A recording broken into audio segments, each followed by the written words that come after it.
Hello, everyone. Welcome back to Cut and Splice. This is Jason, and I'm here with Matt and Gil again, as usual. And Hey, tonight we're going to be talking about when was this movie made? We're going to be talking about the movie 1998. Savior. Yeah, sorry. We're going to be talking about the movie Savior.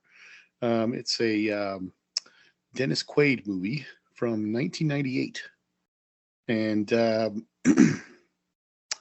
yeah, I was the one who suggested this one for a number of reasons, but mostly because I just felt like it was. I think my last movie was movie 43 or whatever that thing was. So I thought we should go something with a little more substance. So yeah, some counter programming. Yeah. yeah, exactly. Yeah. Yeah, I think Andrew will be confused. That's our goal after all. No, Yeah, for sure. this is just briefly. This is a like I said, a movie made in '98. It is more or less about one of the several wars that took place in Yugoslavia, or what used to be Yugoslavia, the Yugoslav Wars, in the early '90s. I'm pretty sure this one takes place in '93, and it is basically about an American going over there and fighting with a foreign legion, and a lot of stuff happens. And that's the movie. And strangely, the I had a similar problem to Funny Games of all movies. Is like I for some reason I had like a tennis player's thing stuck in my head for half this Oh, no. movie because because when every time Goran, that character that's like in Yeah. the first not the first half but like Pretty heavy in like the first half, yeah. yeah. So the his accent, I was like, oh my god, that's like how Djokovic talks. It's like exactly like. So I'm assuming it's an authentic Serbian accent based on that. Probably. But like all I could hear is like Djokovic interviews basically the entire time he talks. It was Pete Sampras Hopefully. with Funny Games, but no. Yeah, I remember. Yeah, with Um, the skinnier of the two psychotic killers. yeah, yeah, um, yeah. So did both of you watch this movie before, or Matt? Did you see this before? This was my first time. Okay. It's hard to really articulate my overarching opinion on it. I mean, it's honestly, there. It took me a while to understand that the. Okay, this was weird. I was watching the movie and I was really under the impression that the beginning of the movie was like a flash forward, and I was watching a movie that was like leading up to why this guy was doing what he was doing up until like 30 minutes into it, and I realized like, oh, okay, that's no, this is being done chronologically. So yeah. Yeah, that's but that's interesting. Yeah, Like, I would like to be in your shoes when you're watching a different movie there for a while. Yeah, but how it turned out to be a lot stronger in a lot of ways than I was expecting going in. I mean, it's Dennis Quaid as the lead. I mean, how many times is that going to work out well? And I was gonna say that was like one thing I was gonna go over is Dennis Quaid's enigmatic career.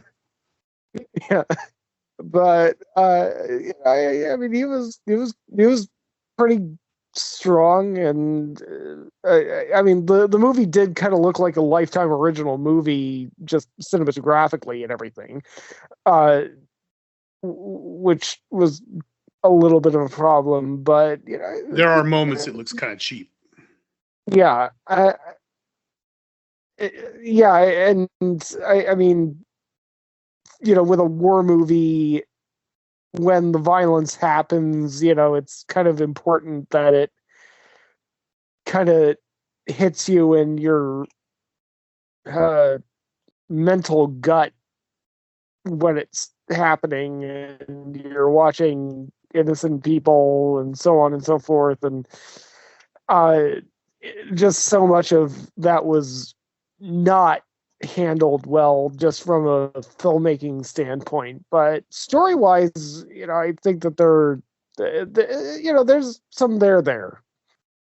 Yeah, I mean, I think for me personally, mostly it's the whole complex story around it, like the whole Yugoslavian wars and stuff. Is I started reading up on it after the movie, just to try and have some, not necessarily do research, but just because I knew so little about it that it interested me. Because I feel that's like pretty much my reaction as well. When I remember when I first saw it, I also spent a good 20 minutes looking stuff up on Wikipedia. Yeah, because like in the 90s when it was happening, I was pretty young, and we've had enough issues in Israel to have to worry about like what was going on in Europe. Yeah, but, no shit.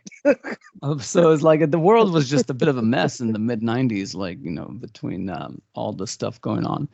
But this movie, it's interesting. Also, is like presented by Oliver Stone, which kind of makes sense. But it seems like it's like a Serbian filmmaker, I think, the director. Yeah, the director is Serbian. I was just reading right now. It says that he was actually the actual director was a political prisoner during the actual events that the movie is showing. What's depicted on the film. Yeah, no, I mean the it's definitely well intended, and it's definitely very interesting. The crux of it, which we can get into with spoilers and everything, like the premise and some of the plot lines are just a bit, but just too much, like just too much. Like I don't know how it could have been fixed, but it was just like a bit like just ridiculous almost at times. But it was very well intentioned. So it's one of those movies where like you're glad you saw it just for the historical aspect of it, but I almost feel like my time would have been better spent to watch an hour and a half documentary about like the war. So that would be my recommendation, is like maybe skip the movie, seek out a documentary about what was going on, then to like, I think you might get more entertainment and more information too about what was going on.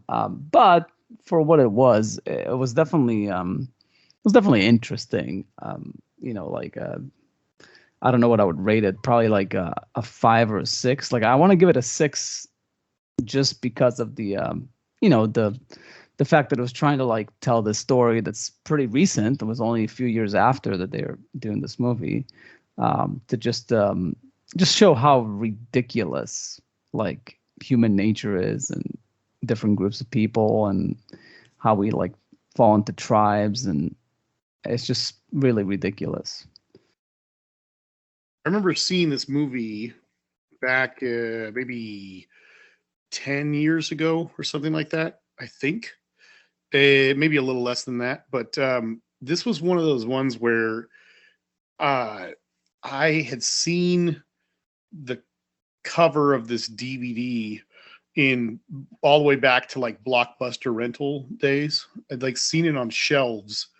Because you get to that point where none of the new releases are jumping out at you, and you're like, let's go walk through the other aisles and see if there's something I've never seen, or see if there's something I want to rewatch. And I remember several times, or many times, seeing this image on the DVD cover, and it was always kind of caught my attention. It's the cover is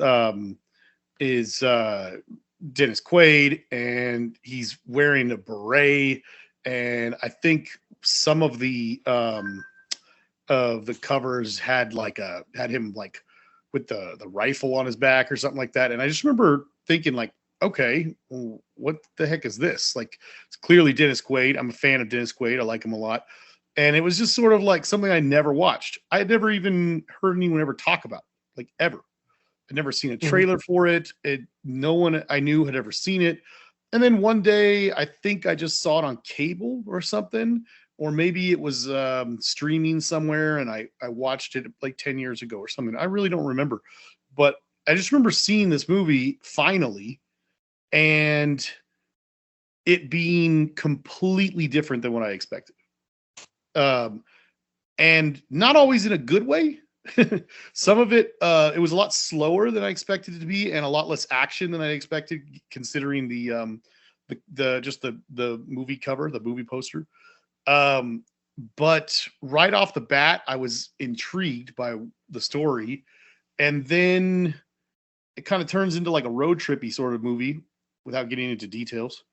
And I didn't love every bit of it, but by the end, I felt like it kind of stuck the landing. And I was just sort of like, all right, well, it was better than I expected, considering I've never heard anyone, ever talk about it before. And on this podcast, we're always trying to introduce each other to stuff that we've never seen before. So I thought, this would be a good one to go ahead and do. If I had to rate this movie, like I said, it exceeded my expectations for what I had thought going into it, but I do think it has its issues. I'd probably just give it like a 7. I mean, I could go with like a 6, but there's a few elements of it that I really like.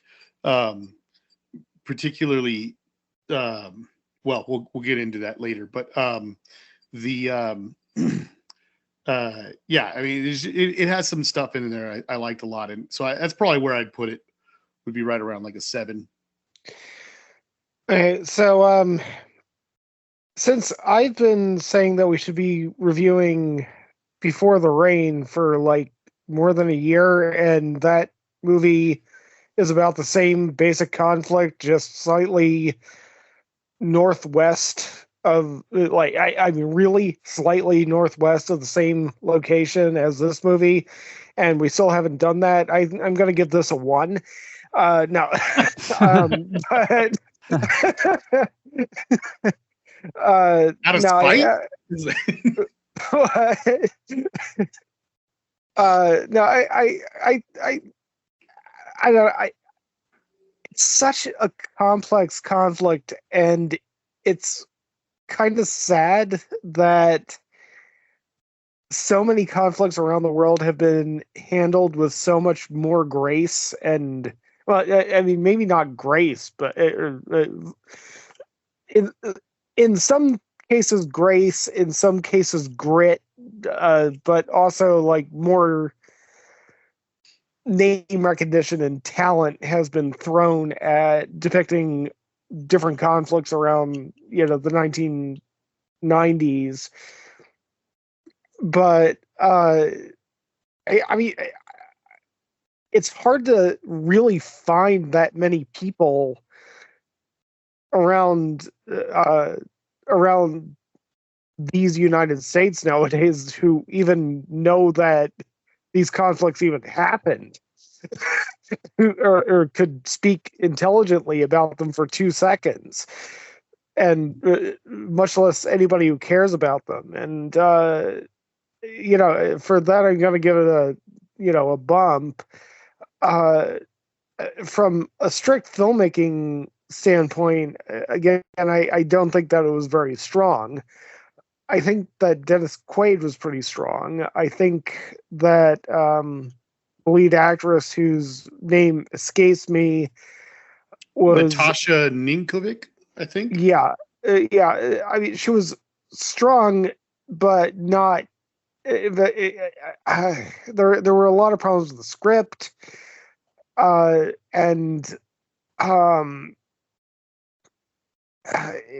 trying to make her as sympathetic as she could be. So yeah, I'm probably in like the 6.5 territory. Alright. So I assume that you guys are like me, and none of us have seen any of the other movies that this Serbian filmmaker have made.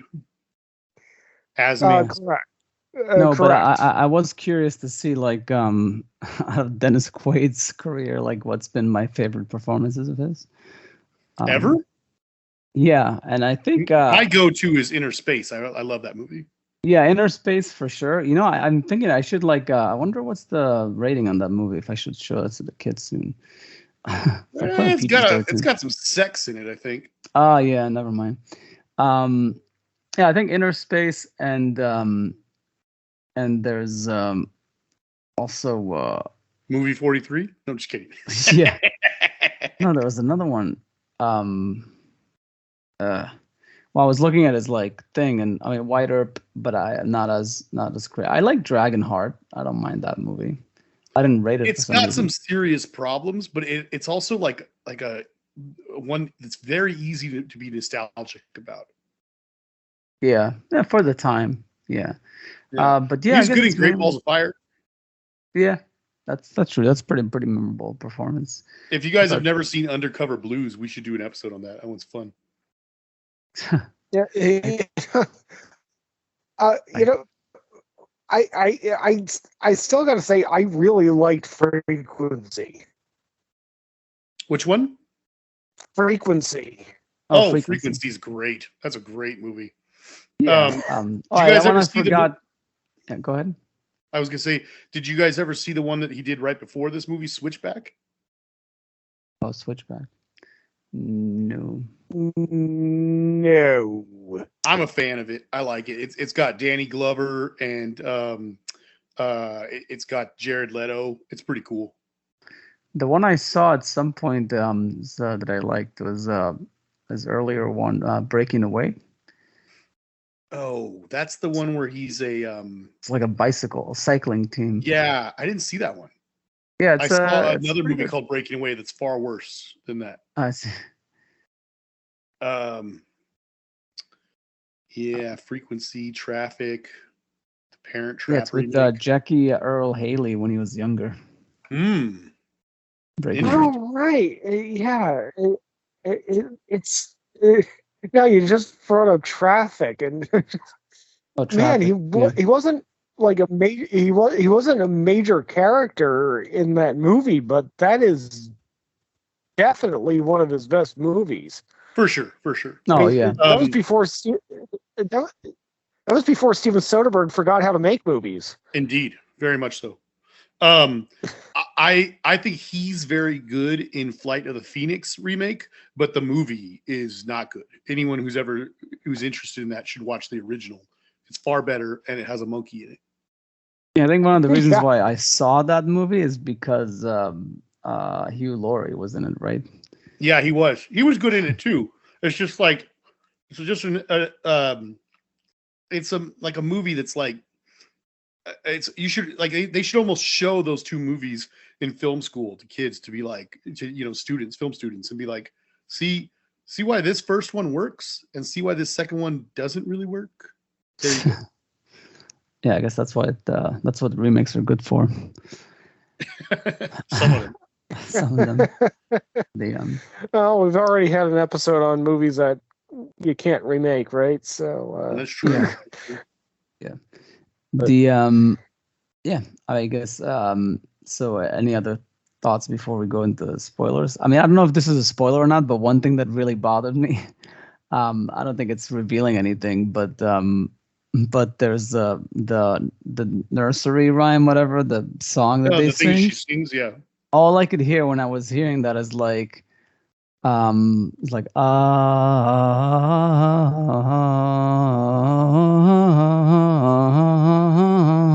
alrighty then.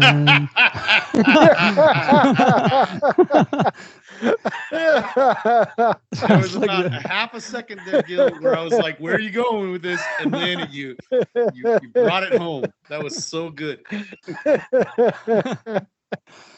Yeah. And it wasn't that long after like Ace Ventura 2 that this movie came out. So somebody should have made that Oh, connection and say, maybe we damn. should pick another song. You know what? You know what? If YouTube was around in the mid 90s, someone would have made a side by side comparison, a joke about that.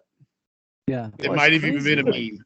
Like it came, I didn't know that when Nature Calls came out like a year after Pet Detective. That's like very quick. That's surprising. Although Yeah. he was on fire at that time, so it kind of makes sense. I thought that was like 96, 97, but yeah. Mhm. Okay. And anywho, yeah, so spoilers. Yeah. Spoilers. Okay. Yeah. Okay. I guess you start if you haven't any. Well, if you're listening Mom to us at dies. this point, yeah. Okay. Mom dies. Like just If in you're- case you didn't pause, you're fucked. Yeah, if you're listening to this at this point, you should have already seen the movie. So yeah, the mom dies, his wife dies, the kids die, his best friend dies, everybody dies really. It's like And- a and Shakespearean tragedy. Right, Pretty much. and anybody who survives dies inside. Oh, that's kind of right. Yeah. Yeah, and one of the things that bothers me the most is like the way the movie ends, like with the when he's like kind of giving up on life, which he already gave up in the beginning, so it's weird that he's giving up again in the end. Like when he's injured and like he puts the baby to be discovered by the Red Cross, and then the lady from the bus comes like, there's no reason for to abandon baby. I take you to the hospital.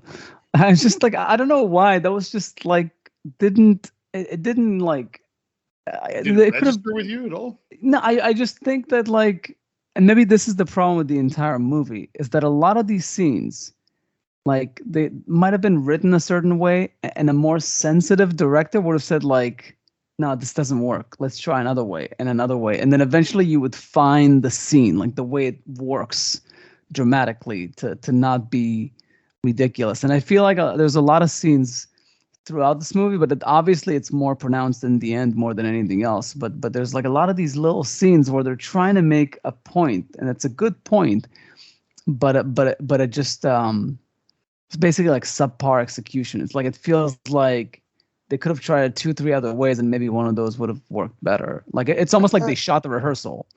I And it's think like, that's kind of fair. I was right before you said that. I was going to say that I like the ending and I like what it's trying to say, but I think you nailed it. That there is a problem with it, and the problem is probably execution, I guess, because I mean, on paper, the journey that he goes through is pretty substantial, and that ending is pretty meaningful. But yeah, it's there's something. I don't think there's something missing. There's something kind of wrong. Speaking as somebody who has made the majority of his films as a cinematographer, in retrospect, this movie strikes me as the kind of movie that I would have my name on, in which the director came to me originally and said, "This is my passion project." And that is a really bad sign all the time, because like I feel like the director was probably so invested in the message of the story and his personal relationship to it that he probably was blinded to like the actual craft of making the movie. And also, by the way, I mean, most of the time when somebody comes to me and says this is my passion project, it's usually a white kid who grew up in like a trust fund kid or whatever, and has never lived life. But I mean, this person's been through some shit, but it just feels like one of those things where there's a little bit of a cringe element for me as more of a technical person coming into it, thinking like, okay, well, you probably have some really deep rooted passion for this, and that's probably why you're not the best person to tell this story. You need somebody to come in and just be like, all right, we need somebody who's looking at this from a third-person point of view rather than a first-person point of view. And I don't think that ever happened. Yeah, you're saying this guy needed to be Four-Leaf instead of Coogan. Yes. Got it. Yeah, I mean, I don't know. I mean, I think whoever, like, because Oliver Stone apparently was involved in this and stuff, and Dennis Quaid also in the same year appears in Any Given Sunday, so I guess there was like some connection there. But and by the way, this is the best thing that Oliver Stone was ever involved in. So okay, damn. But that aside, don't mince words or nothing. But I think he made Platoon or anything like that. I think it's all well intentioned, and yeah, maybe it was just like an experience of the director. Maybe it was like the scope of it and the fact that it was like it's like a joint production, sort of like an American produced like foreign film, but it's like done with like an American movie star. And I don't know, you never know if it was like a bit too much for him. Like maybe he mostly has done TV movies, and maybe he doesn't have the experience to like the subtlety of like big movies and epic like it's some people, it's just that jump is too big, whatever the reason is. I don't think he needed to not be Serbian. I think that was actually the right call. But I just think something about like the whether it's like he's used to just shooting things really quick for efficiency's sake, so he just like sticks to the first or second take. Like maybe it was a rush production because of budget constraints, so they didn't have a lot of rehearsal time. But I really feel like they could have, like, this is where Kubrick would have been useful. Like, someone like Kubrick who just comes in and just does like 20, 30 takes. Eventually you find it, like you'll get there. But for whatever it is, like there's a few scenes here that just don't work super, super well. I mean, the thing where he suffocates the baby, that's weird too. That was like that just went too far. You can't suffocate a baby that easily. I mean, I'm sure you could if you put enough strength on it, but is he really that stupid? Like, he had like a death wish as it is. Speaking from experience, or yes, actually, because I've held 3 different babies, and believe me, they're like all up against my face, my chest, like when they're like on the baby carrier, and they don't suffocate that easily. But but yeah, no, I think there's a lot of things like that, like the scene in the beginning with Goran, and the scene in the tunnel and stuff. That one also like is sort of like so handled. Yeah. But the one aspect that I'll say the staging could have been better on that.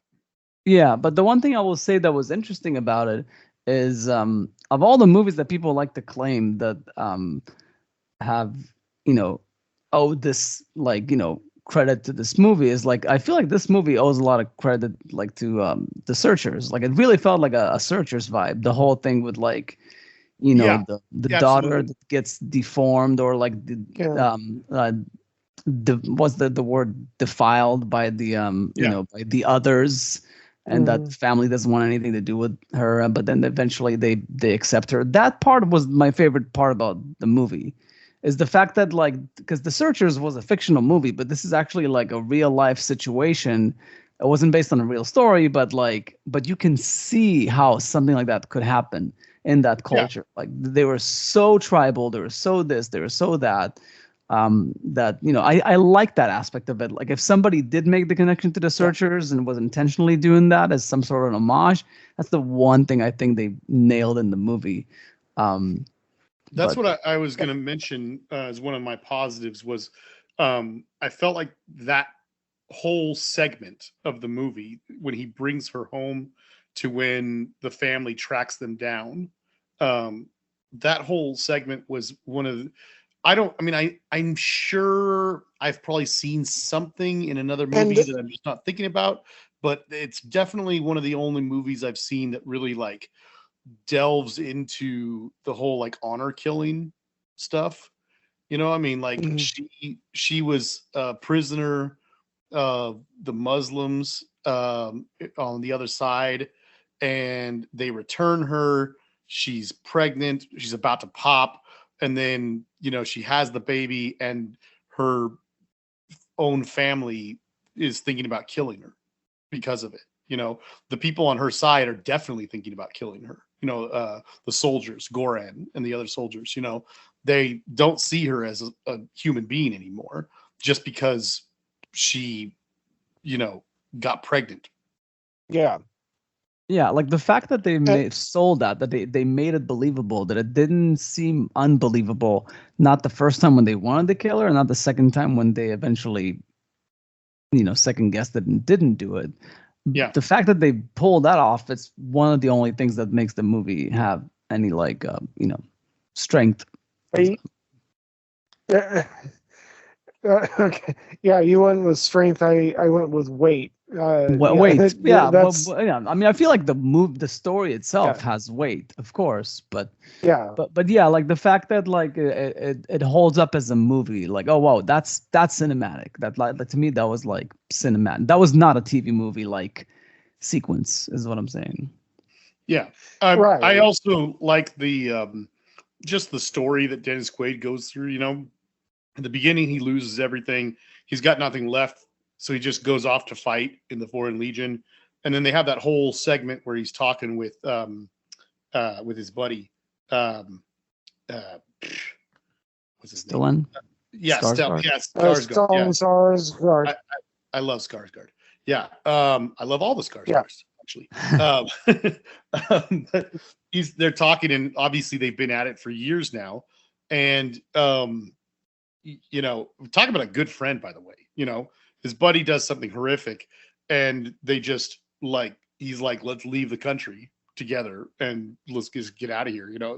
But anyway, they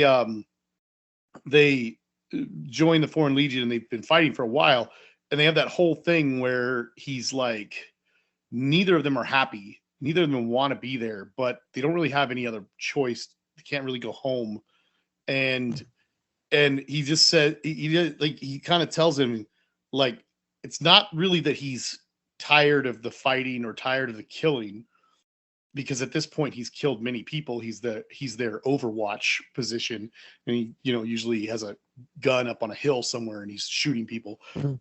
from a distance, like a sniper. But he's not even tired of the fighting or the war or anything like that. He just says he's tired of fighting other people's wars, and he wants to fight for something that matters, something that he cares about, which of course makes Skarsgård laugh, and says like, you just want to hate the people that you're killing, kind of thing. So I mean, Yeah. he's like so jaded at that point, and then Skarsgård gets killed, and now he's got a whole reason to hate. Now he's got a whole new reason to be engaged in this conflict, even more than he ever did before. And so he really hates the other side. And then, of course, he meets the girl, and it starts changing his whole trajectory.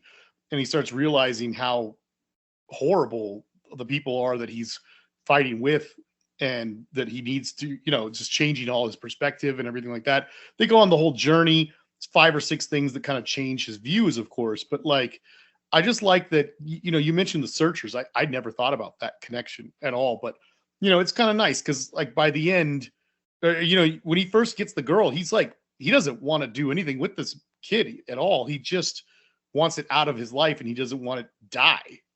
I mean, like, he's giving the base level of shit that he possibly can, as a human being, which is more than his partner, obviously. But that's all he's giving. He's just like, just the base level of like, I don't want this innocent child to die. That's it. I don't care about it at all. So, but then by the end, after all the stuff they go through, he's, he succeeds, and he, in his mind, gets the kid where he's been trying to get it the whole time. And only then is he like able to finally, die and stuff. But it's nice that at the very end he gets a little bit of a redemption and suddenly has something to live for at the end. Like you said, Gil, maybe could have been definitely that one scene specifically could have been handled better for sure. But the story I think is pretty solid. His story arc and his story in general. It's just, in the hands of a more capable filmmaker, probably could have been really, really, really something. Yeah. I did find it interesting that on IMDb, like it shows lists like that are related to the movie. I guess that the movie was as users put it in. Like and what? There's one that's like Islamophobia. That's the name of it? Yeah, like there's a list here, Islamophobia, with 33 titles. Oh, and, the list, the name of the list, not the name of the list. Yeah, because basically movies that have Muslims as the bad guys, they basically consider as Islamophobia. I mean, I don't know. That's a pretty basic take on this movie, because the the Muslims are only the bad guys for a very small portion of the movie. The rest of it's also, yeah, it shows that the Serbs weren't exactly angels. I think far from it. I mean, yeah, no, for sure. Unlike said, Trump, there were bad people on all sides in this specific case. I was going to say, like you said, I did a little dive into the history of the various Yugoslav wars that took place at that time, and I didn't know this, but I mean, I could be wrong here, so I'm not 100% sure, but I think given the dates and the stuff that they're talking about here, particularly the fact that they were against these the Muslim people there in Bosnia, I believe this is the Bosnian War between 1992 and 95, I think, is the conflict that it's talking about. Because there's like a whole bunch of little conflicts that took place during this time. At first, I thought it was the Croatian War of Independence, because that was also happening simultaneously. But I'm pretty sure this is the Bosnian War, because that's the one where they were talking about on Wikipedia here. It's saying that there was like there was like a genocide or something like that. The Serbs, they killed a whole bunch of Muslims or something like that at some point. And I was like, all right, that's got to be what this thing is referring to. It's right at that time that the movie takes place. It's all about the Serbs and the, I don't even know how to say this, Bosniaks. And yeah, anyway. I mean, they mentioned the couple, which was another good scene, the couple that helps them. Like I like that scene a lot. The woman was Croatian and the man was like Serb. Yeah. So like, the whole... That was the other thing I was going to mention as a positive about this movie. It's one of my other favorite things about it is that I would have given this movie an 8 if they had just really dived into this, but it wasn't that kind of a movie. It's like a road trip movie almost, in a way, road trip through a war-torn, area. But if this movie had really dived into that, I would have loved that a lot. The concept of the fact that, like, just before all this happened, there was a country or a territory, whatever, a big country called Yugoslavia, and it had like 7 or 8 little I don't know what republics or provinces or something. I don't know exactly what, but it within it, and they all were like, we're done with this, and they all broke apart with wars. Every single one had a little independence. War of independence, Croatia, Bosnia, and all these ones, they all broke apart. And the Serbs were the largest, what do you call it? Group, the largest population. Faction. Well, no, not faction, because they were spread out all over. But they had, correct. Yeah. Yeah, they had the largest population within what used to be the country. And then, like the guy, his partner guy says, we're just Serbs, we're just fighting for our people or something like that. And they're trying to unite all the different Serb little provinces and stuff.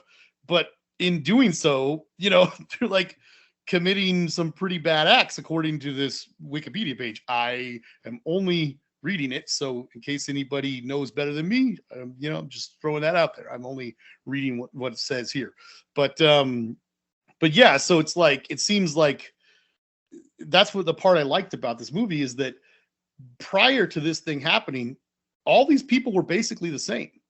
I mean, yes, there's a chunk of Muslims living there too, but they were Bosnians, they were Croatians, they were Serbs as well. You know, they all lived in the same country, and every one of these other countries are basically, I think, either white Judeo-Christian people or Catholics or something like that. I mean, it's not like every single one of these countries were like ethnically different or anything. That husband and wife says, what does she say? She says like, he's a Croat and I'm a something rather. I can't remember what she Serb. said. Yeah. She says she was a Serb. Yeah. She says she's one a of Serb, them is each. Yeah. And so, before this conflict broke out, they're all exactly the same. They're just living in different territories. And then this whole giant series of civil wars breaks out, and they're all fighting each other and murdering each other, like at the end, in this horrific ways. And it's like, I actually think it was kind of like a positive that you almost get confused at times if you're not intimately aware of what's going on. It's like, so who are these ones that have captured them now? Why are they trying to kill them? Oh, well, it doesn't, they're all the same. That's the part I thought was so interesting. There's nothing, it's like every war in a way, because we're all the same on this planet. But, like that's like, not to get sentimental or anything, but like that's the part I wish they could have dived deeper into. That they do a great job of touching on it with the couple. But if the whole movie had really focused on that more, I would have given it like an 8. Yeah, and also, well, that's the thing. You need to find the right way to focus on it, and I don't even know what that right way is. Me neither. Because I don't know enough about I like that conflict in Yugoslavia and Northern Macedonia and everything like that. It's basically like the European microcosm, not really microcosm. It's almost like a copy and paste of what happened in Somalia at the same time. I didn't know that. I mean, well, yeah. I mean, like Black Hawk Down and all that stuff happened in the 90s, and I mean, yeah, Somalia basically fell apart through, there's, okay, Freud got just about everything wrong. The one thing that Freud got right was the narcissism of small differences. Oh, yeah. And, Somalia, basically fell apart through, a bunch of conflicts among clans and so on and so forth, and a bunch of complex bullshit that we can't get into. And we as Americans look at Somalia and say like, oh, well, you're all just Somalians, why are you fighting? But they look at each other as polar opposites. Same thing happened in that region.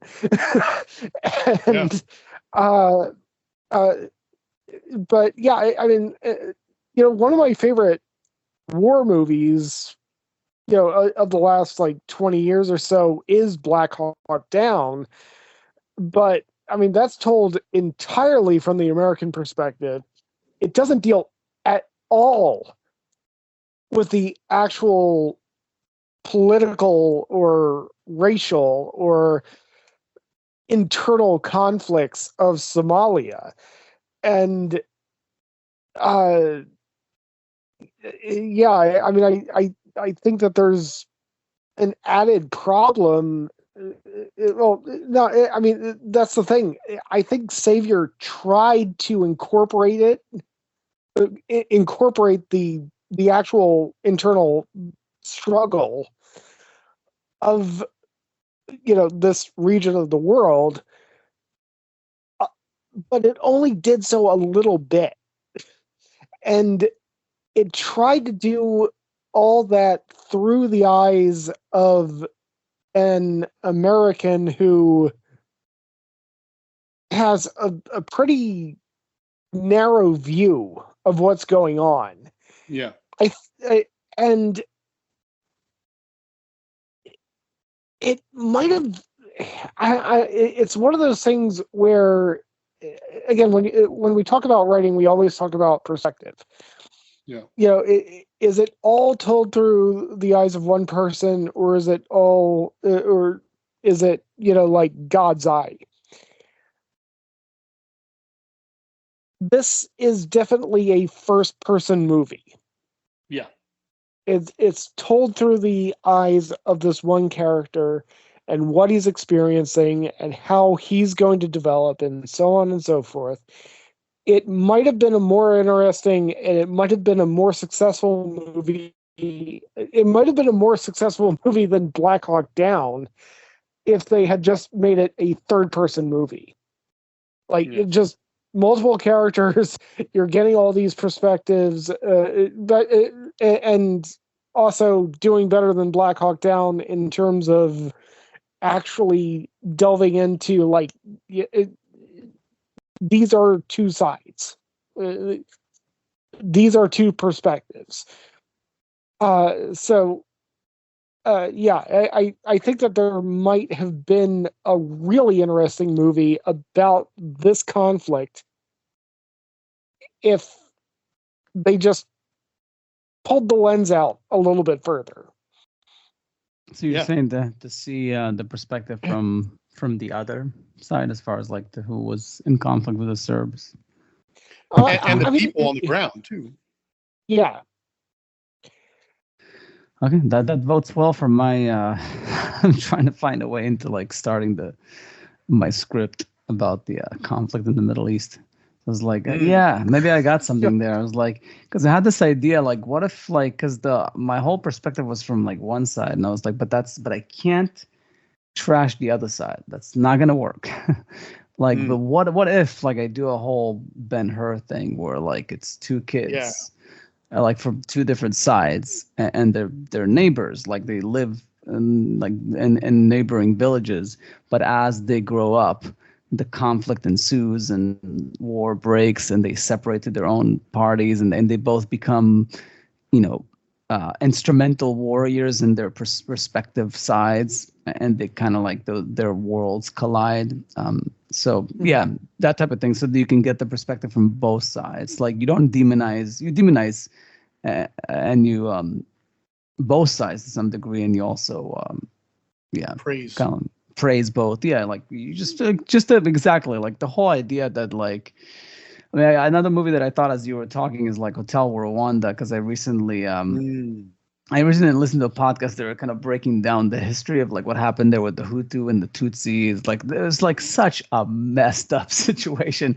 It was basically, it was like essentially borderline like a social experiment. Like it was literally the way I think that they were colonized and the way that the colonizers like treated different factions within the society, like literally created the separation between them, and that's where there was like a lot of and unlike in places like say South Africa and other places where like once there was freedom, there's like, okay, let's live and let live, let's forget. They're like, fuck no, now we're in power, we're gonna fuck you up, which is basically what would happen to all Jews in Israel if if the Arabs came to power.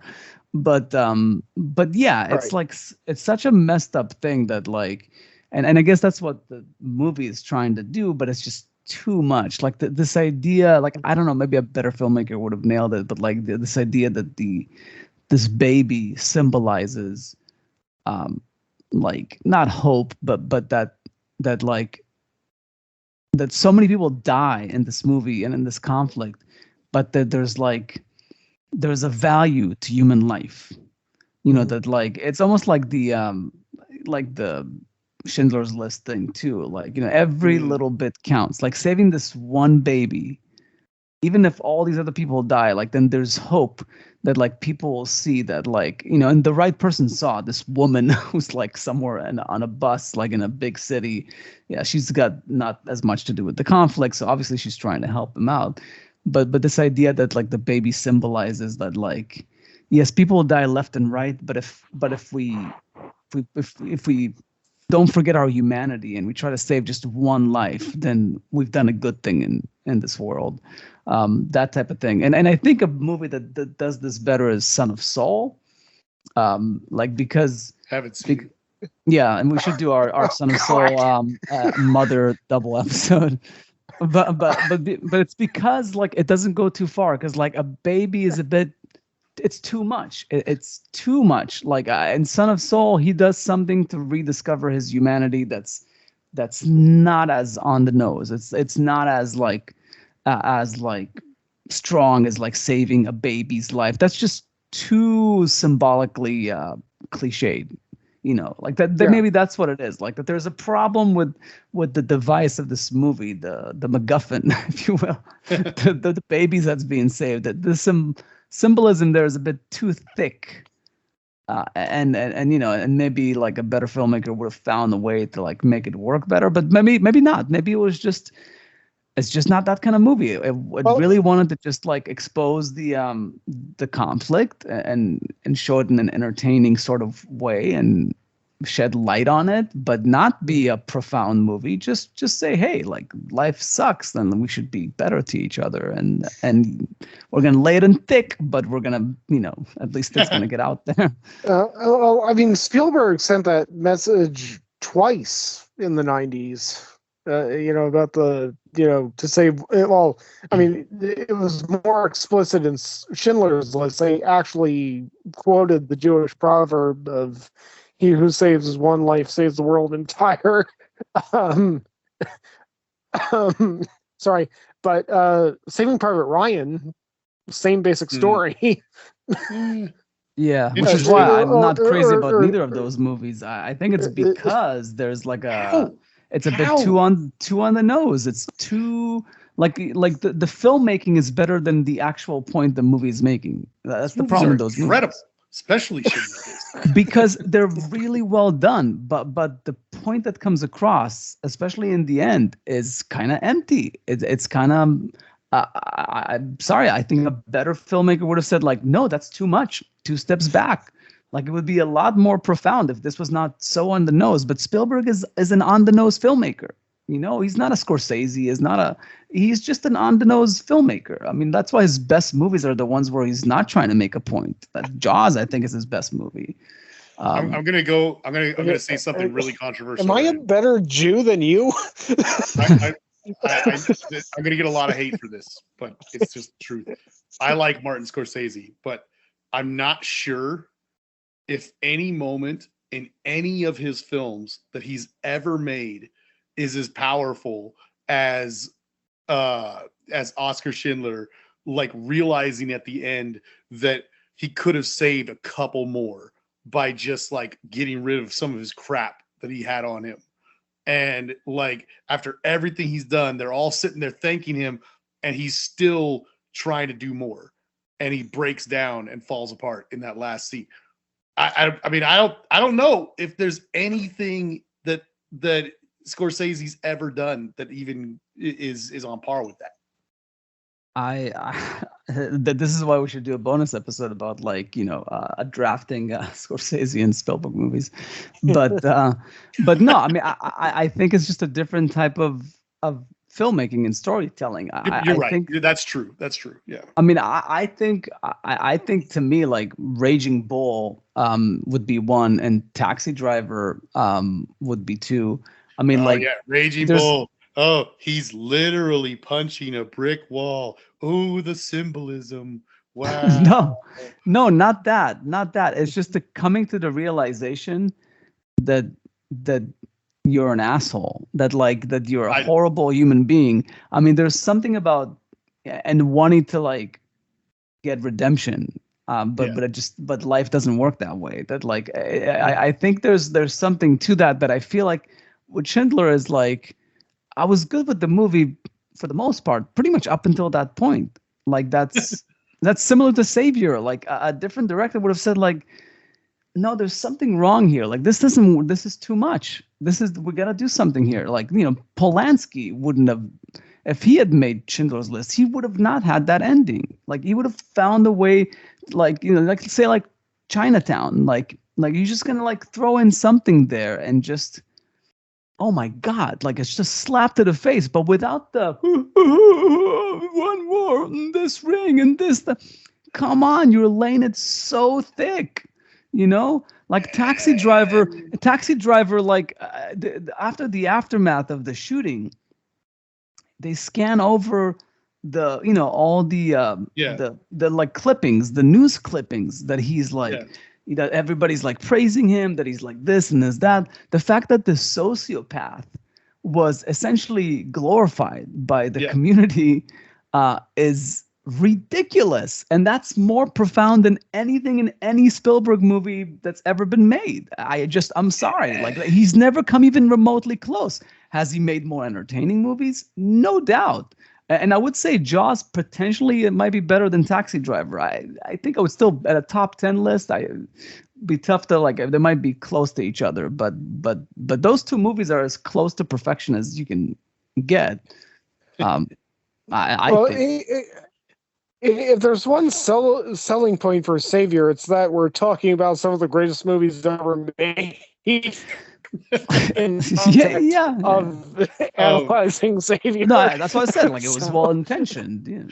Yeah. Real quick, because I don't want to steer us away from the movie, but Gil, just because I want to forget, you're talking about inspiration for writing your screenplay that you were working on. You should well, I don't know if you'd have time to get through it because it's long, but there are some Gundam shows, some Japanese anime shows that really like cover the concept that you're trying to deal with. Not the exact concept, obviously, but just warfare, and then what you were talking about, like the two friends on either side, growing up together, but then being stuck on opposite sides and stuff like that. But that's what I would recommend. But you should send me a link to the names of them. I'll I would. Them up. Yeah, it's rough because they're like, each one is probably. I mean, there's like probably 35 different Gundams out there, but the one, most of them are like a full season.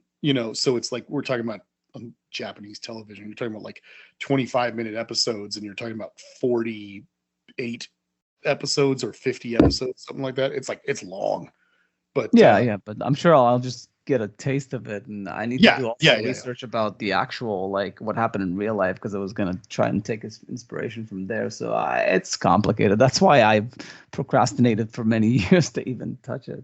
For sure. Yeah. Starting is one of the hardest parts. Yeah, that's true. But maybe eventually I'll find the energy. Yeah. In any case, was there anything else about? Just some stupid things I wanted to mention. Okay. We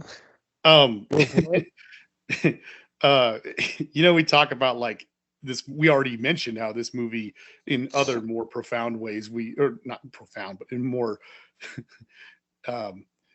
instructional or information, more let's just say important ways. Okay. This movie, like we said, watching it made me go online and look some stuff up and actually learn some things about this conflict that took place and whatever. In a similar way, I was fascinated by this by the rifle that they show him using throughout the movie, because I was like, I was like, that's the little bipod that he has that he never uses on this thing looks a lot like a Galil. And I was like, but that's not a Galil. What the hell is that thing?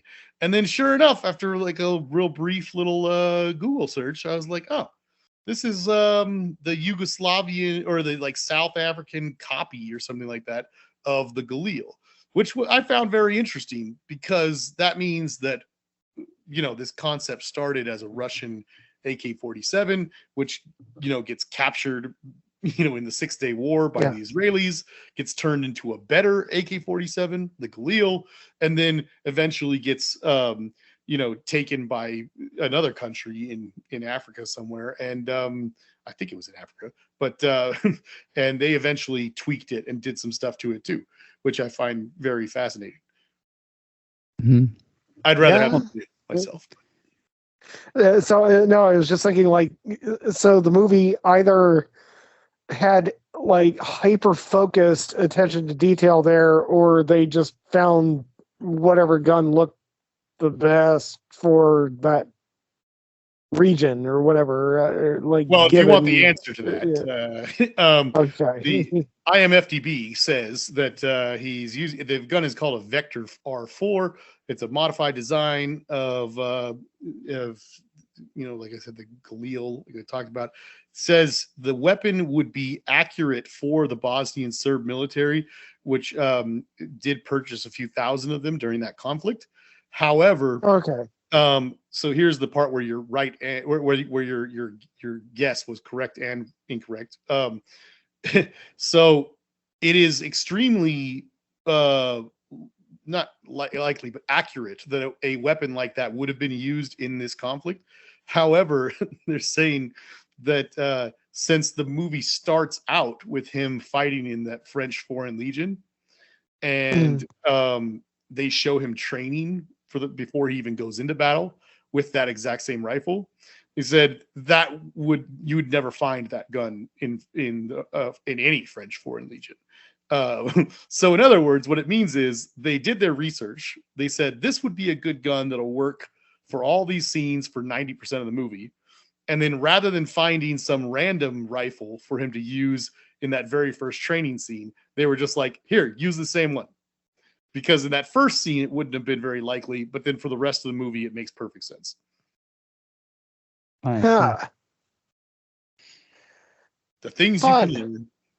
I like the touch about the whole tying the barrel of the gun to wherever he is.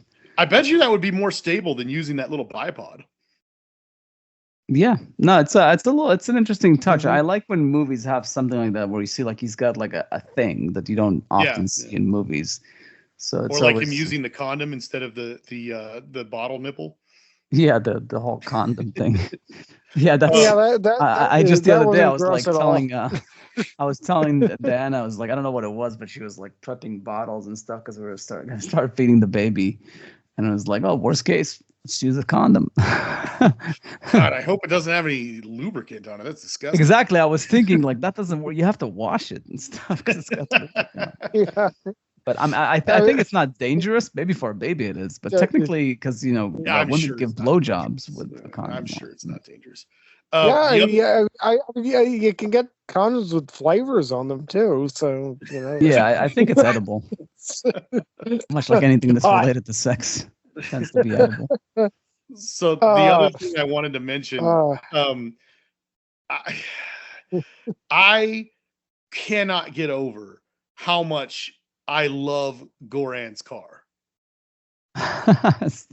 This movie features a Yugo, a 1990 Yugo convertible that has been transformed into a military vehicle in the cheapest way possible. This thing is so awesome. It is one of the tiniest, stupidest little cars ever made, but they say that they run forever. At least I've never driven one, but that's what they say about them. And this thing has like a makeshift bull bar on the front and some like little KC lights and stuff. And they got a roll cage with some more KC lights up on the top. They've got like a little gas can on the back where the tailgate is. And it's like, they have like turned this little tiny thing into a serious military vehicle. And I love it. I can't get over it. Yeah, I was watching it and I was thinking like, oh, that makes sense. They went with like a convertible because then you don't have to worry about like glass glares and things like that from the window. But yeah, it was like a lot of funny cars. Like also the car that the dad and the brother could like drive with. just like not fancy cars there. It's all like just tiny compact things that are about to fall apart any minute. Well, I know that the Serbian or the Yugo is a Serbian car. I'm not sure what the I really have no clue what the father and brother were driving. No, it is funny, all those tiny European cars. Yeah. In an area where there's not a lot of like small narrow streets like to warrant those types of vehicles. Yeah. But they're probably just very fuel efficient, if nothing else. I'm sure.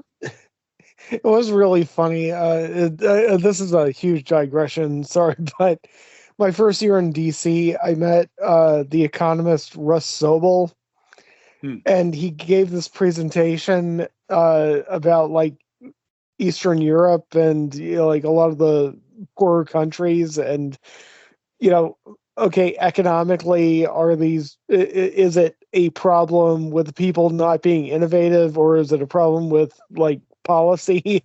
And he shows this image of like one of those really small cars, and somebody had managed to fit a cow in the back of the car.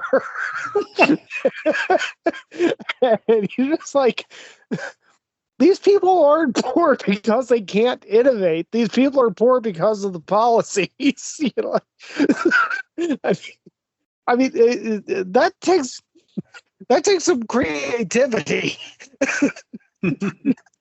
You gotta make it work. Yeah. So, that's funny. Yeah. Yeah.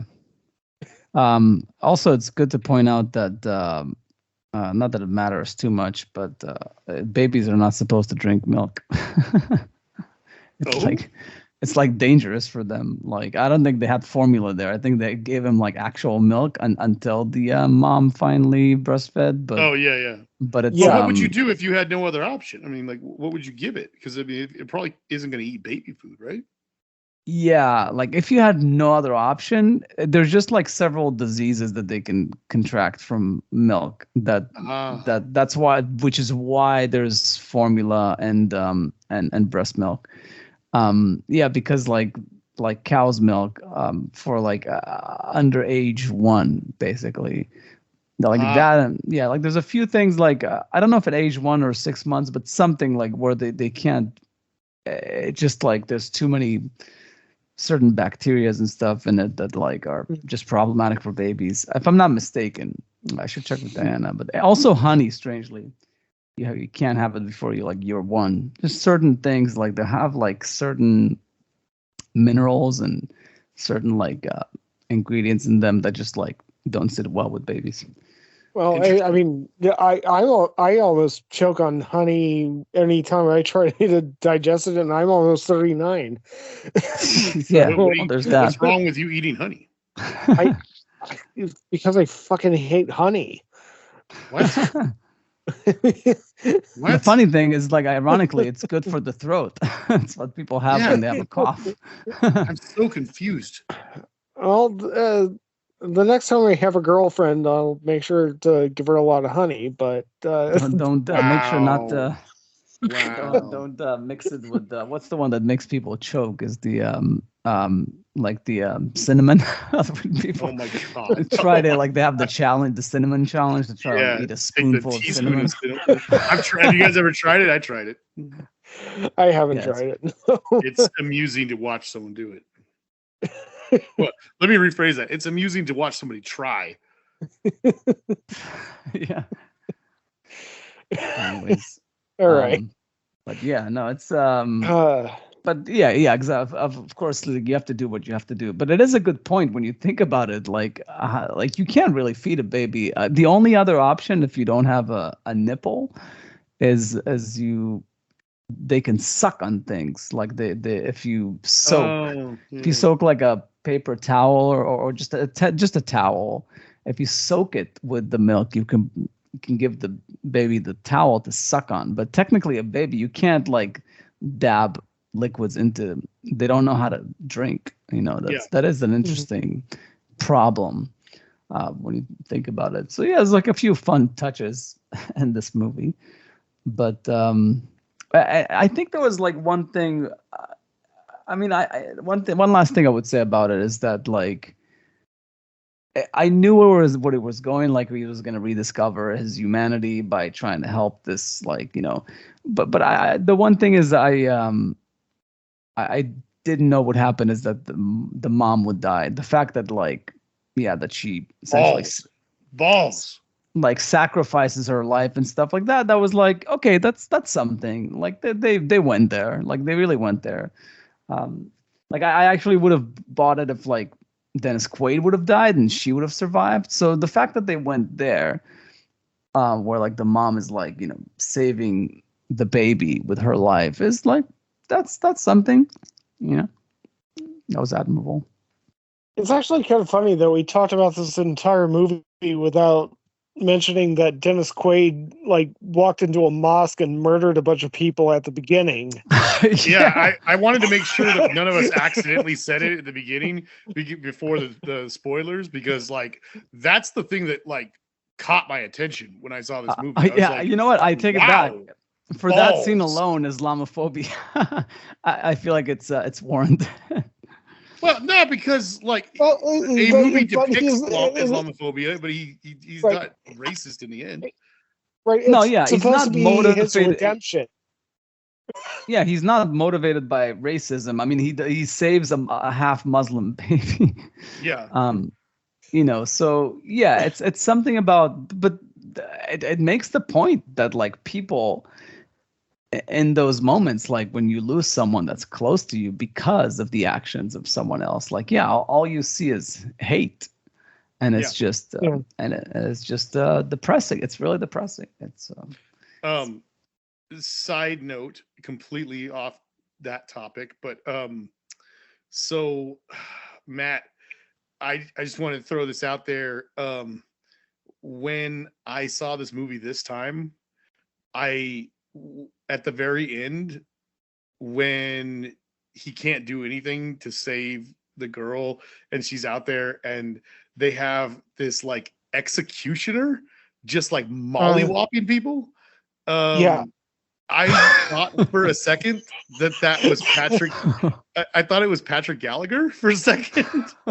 And I was like, what are the chances? There's no way. And so I looked it up and I was like, okay, good. It wasn't him. Some random Serbian actor. Okay, all right.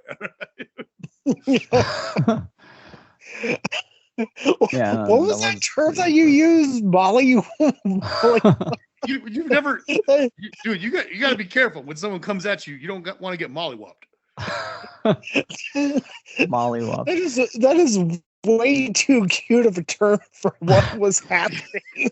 Yeah, I was gonna ask you. I should ask you this. Like, is there like a thing in the U.S. where like this game, apparently for kids, because my kids in preschool apparently do this, is they have this game called 7-Up, where like everybody like lowers their head and somebody taps them. You have to guess. Heads down, 7-Up. Heads down, 7-Up.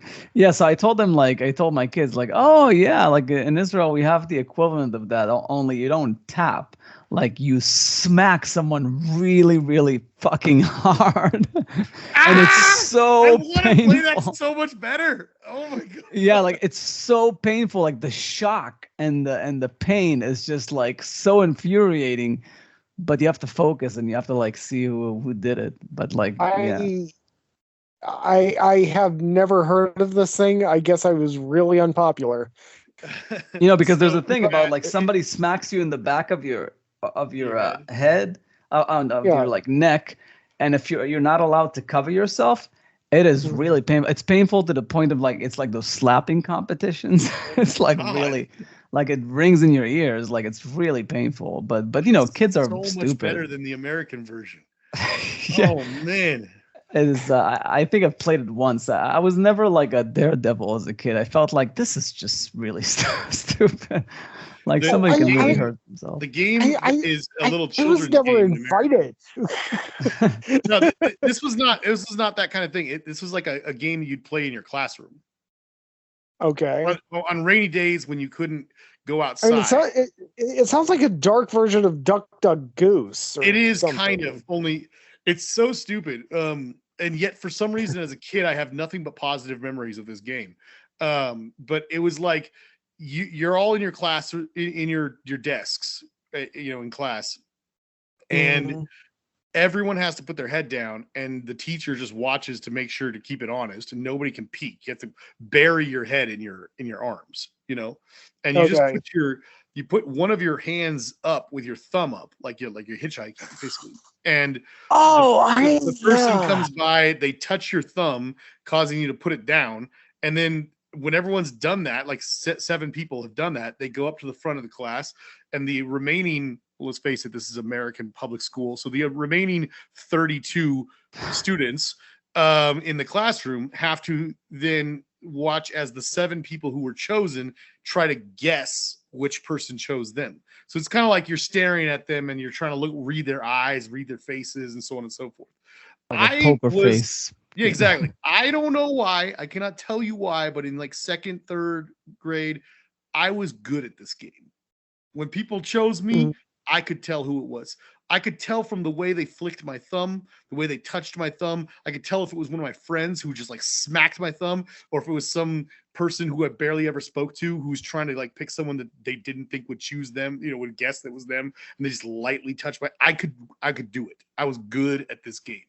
And that's the whole gist of the game. It's so stupid. If you guess correctly, you become one of the people to select, and you go up to the front. For some reason, that's a coveted position. I don't know why. It's stupid. But as dumb as this game is, now I'm so sad I didn't grow up in Israel, because that sounds so much better, Gil. Where you can just smack someone in the back of the head. I love that idea. That makes the game so much better.